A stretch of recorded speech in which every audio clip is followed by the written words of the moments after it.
বেরোচ্ছে, জেল থেকে বেরিয়ে সে আনন্দে আছে। আবার বলে বেরোয়নি, কোথায় জেলে আছে পার্থ চ্যাটার্জি?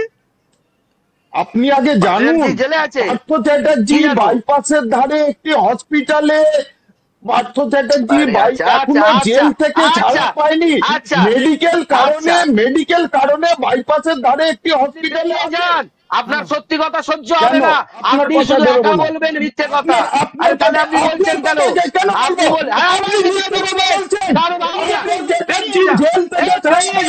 যারা যোগ্য তাদের চাকরি কেন পরীক্ষা দিতে হলো, এই প্রশ্ন যদি করতে না পারে, বিজেপির দালাল স্বরূপ, বিজেপির দালাল স্বরূপ, বিজেপির দালাল স্বরূপ, বিজেপির দালাল স্বরূপ, বিজেপির হয়ে দালালি করতে এসো না।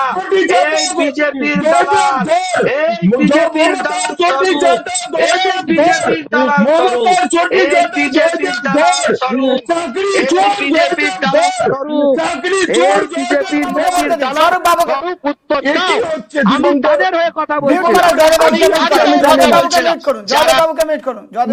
এইটা যদি চলে তাহলে তো ডিবেটে আসা যাবে না। দীপঙ্কর, তোমাদের প্রত্যেকটা ডিবেটে যদি এরকম হয়, আমাকে বলতে দেওয়া না হয়, আমাকে সত্যি কথাটা বলি বলে, শুনুন শুনুন, যারা যোগ্য তারা কেন পরীক্ষা দিল, এখানে বিজেপির দালাল স্বরূপকে উত্তর দিতে হবে।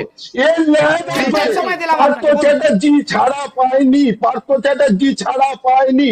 16টা কেসের মধ্যে রাজ্য সরকারের কেসে জামিন পেয়েছেন, সিবিআই এর কোন কেসে পার্থ চ্যাটার্জি জামিন পায়নি, এটা যাতে জেনে রাখুন। আর ঘুষ খেয়েছে আজকে তৃণমূল কংগ্রেস পরিচালিত সরকার এবং তৃণমূল পার্টির লোকজন, তার কিছু বেনিফিশিয়ারি এইখানেও হয়তো বসে আছে, তারা অন্য কথা বলবে, কাউকে দাগিয়ে দেওয়ার চেষ্টা করবে।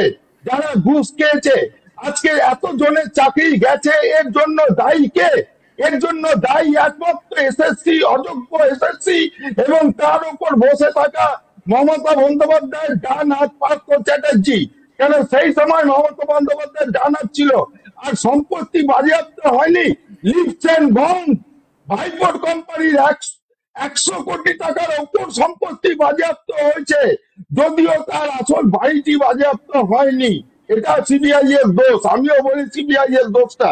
কিন্তু আপনারা চিন্তা করুন, সম্পত্তি বাজেয়াপ্ত হয়নি, পার্থ চ্যাটার্জির বান্ধবীর বাড়ি থেকে মোট প্রায় 70 কোটি টাকার সম্পত্তি বাজেয়াপ্ত হয়েছে তাদের, ওই অপা সব মিলিয়ে আমি বলছি।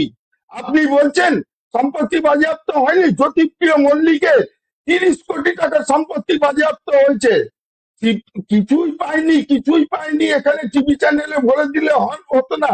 তাহলে